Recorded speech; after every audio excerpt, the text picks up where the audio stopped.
episode 170. I want to talk about conferences. There are a bunch of conferences coming up, and there are so many educational opportunities. Groomers, you don't need to be a trainer to go to a training conference. Trainers, you don't need to be a groomer to go to a grooming conference. And certainly, no matter what field we're in, we should be learning more. So let's talk about conferences this week. This is the Creating Great Grooming Dogs show. I'm Chrissy Newmeyer-Smith. I'm a Master Groomer Behavior Specialist, a certified behavior consultant for canines, a certified professional dog trainer, an instructor at Whole Pet Grooming Academy, and I own Happy Critters in Nashua, New Hampshire. And this, my friends and colleagues, is the podcast where grooming and training meet.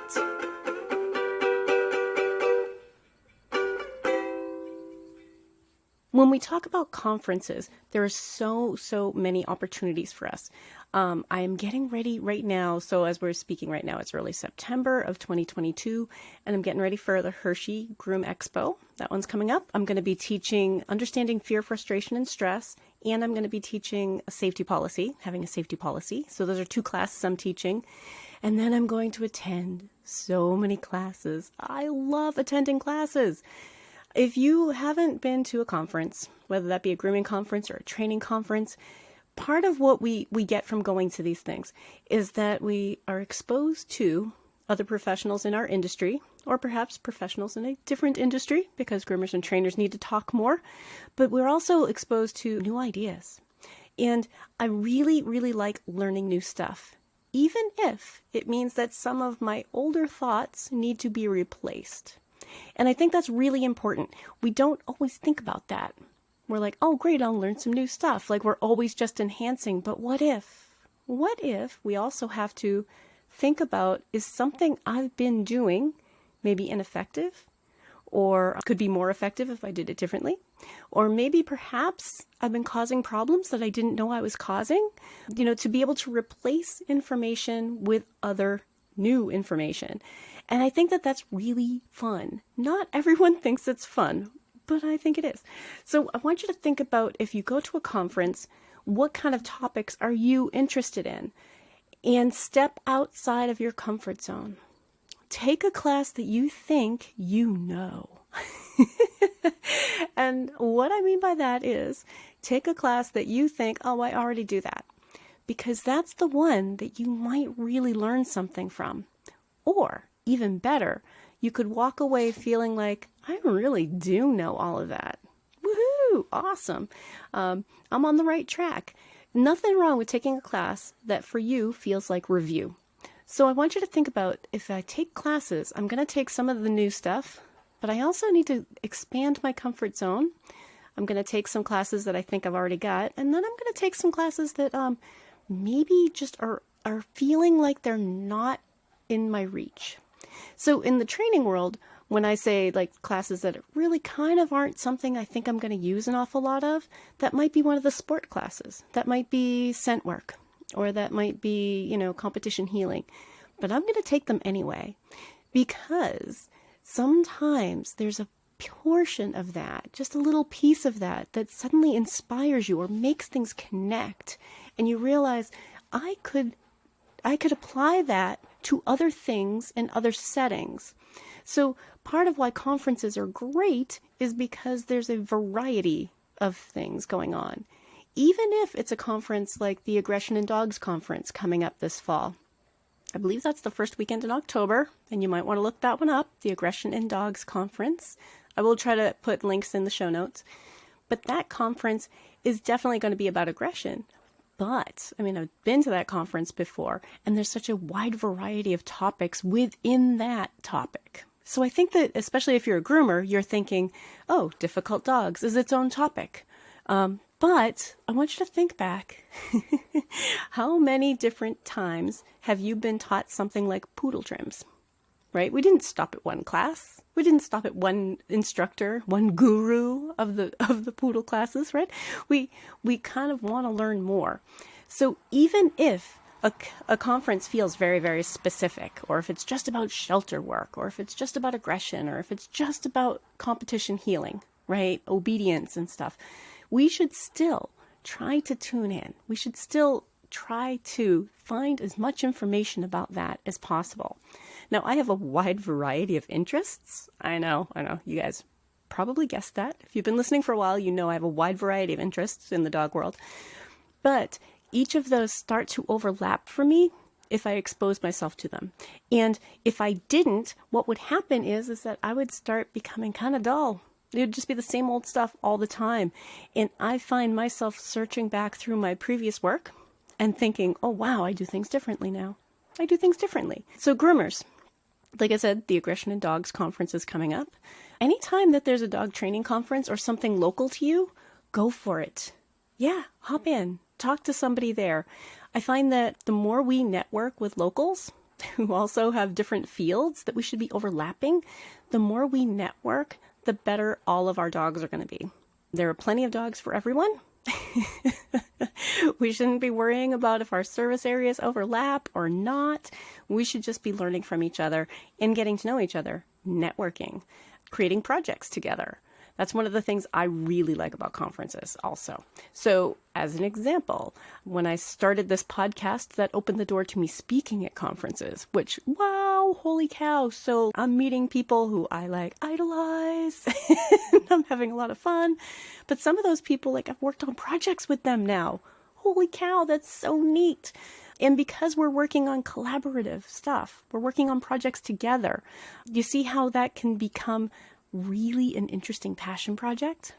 This is driven by getting to know other professionals and doing continuing ed. Now, trainers often have continuing ed requirements for keeping certifications. Groomers, we really don't do that much yet. PGC does, Professional Groomer Credentialing does, the Professional Grooming Certification. PGC has continuing ed requirements. But dog training, the Certified Professional Dog Trainer and Certified Behavior Consultant for Canines, I have to do continuing ed for. Now, that means that they have a wide variety of classes that have already been approved for continuing ed. So if you wanted to know more about dog training and you are not a trainer, you can go to ccpdt.org, the Certification Council for Professional Dog Trainers.org, ccpdt. I'll add the link in the show notes, and you can look up what kind of classes are available. Look them up. You can look up by state if you want to go to something that's in person. Lots of online opportunities for dog trainers. So you can look those up. Now, if you are a trainer who wants to know more about grooming, oh my God, we want you to know more about grooming. Please learn more about grooming. If you're a trainer who wants to know more about grooming, there are some really great conferences. Dog groomers have more in-person conferences than I find with the dog training world. The APDT has one. Each organization has one, but groomers have them all over the country. And maybe not enough, but there are many. So find out where grooming competitions are happening and where grooming conferences are happening and get in there and find out. You do not need to be a groomer. So any trainers who are out there who are thinking that might be kind of fun, I can tell you that Groom Expo is coming up, and that's in Hershey, Pennsylvania. The New England show is coming up, and that is in Massachusetts. And then ISCC in Dallas. I will be at all three of those. If you are a trainer who wants a groomer to guide you through and help you meet people and learn stuff, I will happily do that. Reach out. I'm happy to do it. Those are just 3 things that are happening this fall. There are so many educational opportunities. And we as professionals, this is what keeps us learning and also can inspire us to do more or inspire us to specialize. We don't have to be everything for everybody. And we're going to talk about that in the next part. I know that not everyone here wants to become a Master Groomer Behavior Specialist, but did you know that I offer other courses too? There's a 4-hour Groom Smart course to learn how to use the 3 C's in your day-to-day grooming. And there's Modern Behavior and Handling for Groomers. Those are both available through the Whole Pet Grooming Academy. They're 4-hour classes. You have 1-month access to complete those. And I will have links for those in the show notes. So let's talk a little bit about specializing. Now, when we start learning more, that's when you start thinking, oh, wow, is that something I want to do more of? And sometimes you just want to do all the things, okay? This is where I have problems. My own personal issue is that I can never pick just one thing. Thus, I have the grooming profession, that grooming career, and a training career that I've merged. But those two things, it's hard to keep two things going at the same time. I've merged them pretty well, but I never picked just one. No matter how many times I was told, well, you really should pick one, I just couldn't do it. And then within each of those professions, there were so many things to pick. There's so many things that you could try to do more of. But the hard part is that sometimes you have to, as you pick something new and you decide, let's say you really want to do Asian fusion trims, right? They're gorgeous. Oh my God, such a neat flair for trimming, right? But that's going to change how many of the other things you can want to do, how many other things you're able to have time for. So sometimes we have to kind of say, what am I willing to let go and do less of so that I can increase in more of on some other level? Early in my training career, I tried some group classes, teaching group classes. It really was not for me. And I'll tell you why. Because at the end of class, there would always be somebody who came along who asked a question that either everyone in the class may have wanted to know also, and we missed an opportunity to discuss, or that was so very specific to their home environment that it wasn't really part of the class. And I still wanted to answer all those questions. So what I was doing was after class, it was almost like I was running another class. And it really made me think, I really want to do the private lessons. Now, at the time, there were private lessons available, but the behavior consultant part wasn't really a huge thing yet. I'm kind of going way back. If you're watching the video, I'm like actually way back with my hand. But I'm going way back and talking about how, yeah, of course we can help with your training issue, with your dog's particular fears or anxieties, or your dog's particular issues of who they bark at your house, how your yard is set up, things like that I really like. But I had to decrease something else to be able to find time to do that. So when we learn new stuff, it could take us in a whole new direction. Now, one of the new directions, could be that you're just really inspired to try more of something you're already really good at. Maybe somebody tells you, you know what, you could have your entire clientele coming in just for that. I stopped grooming cats long ago. I tried a couple times as a house call groomer, and I started my house call business back in 2000. Tried grooming some cats as a house call groomer, and I didn't like doing it as house call. I liked it in a shop, but I didn't like it as house call. It had more to do with me not being really good yet at setting some boundaries with my customers.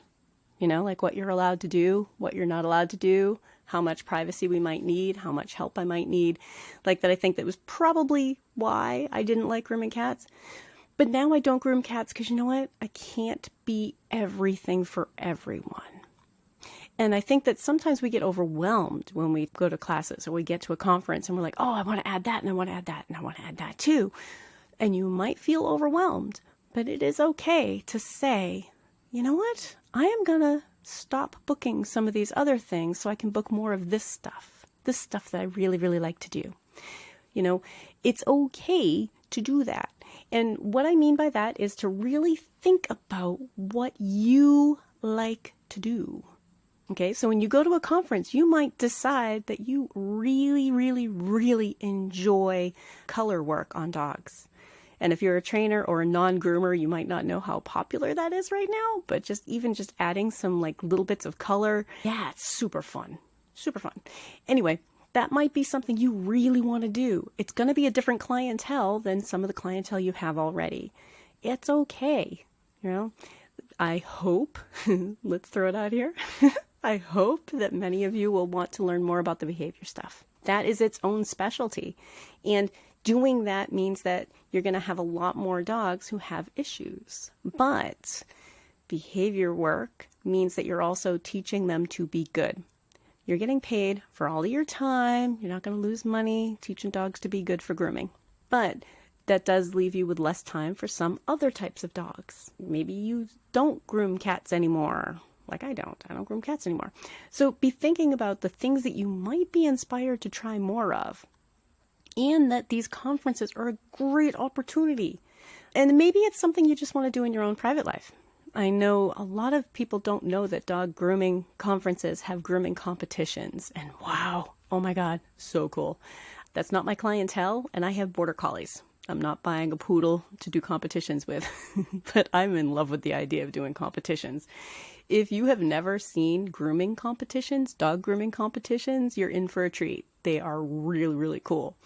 So maybe it's something that it's just in your own personal life you want to do more of, to do grooming competitions and just compete in grooming. That's awesome. Maybe it's something in your personal life in a dog training conference that you would want to do more of. For instance, I compete with my dogs in 2 sports. We compete in flyball. So if there's a flyball thing at a conference, I'm going to be like, yeah, awesome. I want to know more. Or impulse control or working with distractions. Those are things super important in flyball. And in other areas too, of course, but super important in flyball. Maybe there's something about competition healing. I compete in rally obedience with my guys. So competition healing and really nice flashy sits and downs. I know sits and downs probably don't seem very flashy to you if you're not a trainer, but there's a way to do that with some pizzazz that my dogs and I lack. We are not really big on the bling and the pizzazz. We're big on enthusiasm and having fun. But think about, there are so many opportunities for us to go out and learn new stuff. And when we do that, we have to be able to replace information that maybe is outdated. So not only might you decide, oh, I'm going to implement new things. I want to enjoy more of this type of customer or this type of interaction with dogs and less of that. You might also find that there's something that you have to change. I'm going to give you some examples. Here's an example. I remember back in the day when we used to mix our shampoo, we would dilute our shampoo with tap water pretty regularly for the week. And that's a big no-no. Oh my God. I remember when we found that out and we were all like, oh my God, we could have been causing infection. How can stuff grow in soap? And we went back and we're like, okay, we absolutely have to change this now. How is this going to affect our day that we mix shampoo for the day? Like, how is this going to affect our day? How is this going to affect our policies? We absolutely have to change it now. And we made the change. But think about that. Those are the kind of things you might learn about. There might be some procedure you've been doing that you're like, oh my God, yikes. I don't want to do that anymore. I had no idea that mold could be growing in my shampoo. Or that shampoos had an expiration date. No idea. They're not printed on the bottle. So as an example, that was one that I remember very, very clearly walking away from a conference like, oh my God, head held low. I can't believe I've been doing this the whole time. I'm going to give you another example. I don't pluck ears anymore unless that dog is being cared for by a veterinarian and they're using that to help apply medication every day. Otherwise, that's not my thing. And if the veterinarian really wants it, they can pluck ears. It's not rocket science. I've been plucking ears since I was 14. It's not a big deal. They can do it if they really want it. But I remember hearing the discussion about perhaps that's not good for them. And I listened to the evidence and I consulted my vet and I talked to my customers and I gave it a try. You might find that some of your long-held beliefs get shaken at a conference and it's going to be okay. Now, that doesn't mean that every suggestion I hear is something I'm going to just like follow, right? I hear the evidence. I talk it over with my vet or with other groomers. You know what I mean? Like I hash it out. But there have been plenty of times where I really changed the way I do business. And that's what's great about conferences. That's what's great about learning. And we have so many opportunities out there. I know Mary Oquendo at Positive Ed has a huge amount of summits. I think it's like every month she does another summit on some other topic. I work for Whole Pet Grooming Academy. We have a wide variety of courses. These aren't just for beginners. These are for all sorts of levels in our industry. So there are lots of examples of things that we can learn, places we can go to, internet classes. Now, I will say, because there's going to be somebody out there going, you can't learn how to groom over the internet. Yeah, it's a grooming school. Like I work for a grooming school where they actually have tubs and dogs and tables with students at them. but internet classes for people who want to continue learning more. And you absolutely can learn that way. Maybe you as an individual have trouble with online classes, but that doesn't mean that online classes aren't a useful tool for the modern age, because they sure are. So many great classes everywhere you look. So when we talk about conferences, that's one way to get a wider variety, a lot of scope. Sit down with people and meet people at lunch if you're a people person. I'm a people person. If you're not a people person, I get it. But you can take as many classes as you want. And it's such an interesting, immersive weekend. That's part of what I like about a conference, is it kind of takes over your whole weekend. And you drop your guard and you listen to a bunch of classes and you watch some competitions. Maybe you're walking through the trade show and you're finding new stuff, new equipment that you've never seen before. I'm a tool junkie. I like tools. I really like tools. So, think about all of the advantages of going to a conference. And like I said, groomers, you do not need to be a trainer to go to a training conference. Trainers, you do not need to be a groomer to go to a grooming conference. And it is such an interesting thing to go to something that you're unfamiliar with. It's so cool. So, for instance, for groomers, you might find that a lot of classes for shelter work really apply to dog grooming. And I'll tell you why. Because a lot of these shelter work conferences and classes are based on we don't know much about that dog. And isn't that what we do in grooming? We have an owner who's like, he's been groomed before, I think he's fine. I don't know. We really don't know much about him. Sometimes that brand new dog, they're like, we just got him from rescue. And so believe it or not, some of these courses that you might think wouldn't apply to you definitely can. So like I said, this week we're just talking about conferences and educational opportunities, and that there's such a nice variety out there. And I encourage you, please find out more about other fields. Now, I don't happen to know about conferences for vet techs, but I'm sure they're out there. And you could probably ask around if that's something you wanted to know more about. There's so many dog sports. There's protection work. There's all sorts of great stuff out there. Just go and explore. So that's the thoughts for this week. Hey, Creating Great Grooming Dogs family. You know I care about all of you and want to support you in your work. And that's exactly why we built the Scholar Lounge at the Whole Pet Grooming Academy. For $47 a month, roughly the cost of a gallon of decent shampoo, you'll receive live weekly coaching calls, resources, lessons, a community of like-minded groomers who want to raise the bar just like you. And if you're one of our students, it's included while you're in the classes. So links are in the show notes, or you can go to creatinggreatgroomingdogs.com/sponsors and know that that is a way to get off of Facebook. I mean, isn't that kind of what we all want?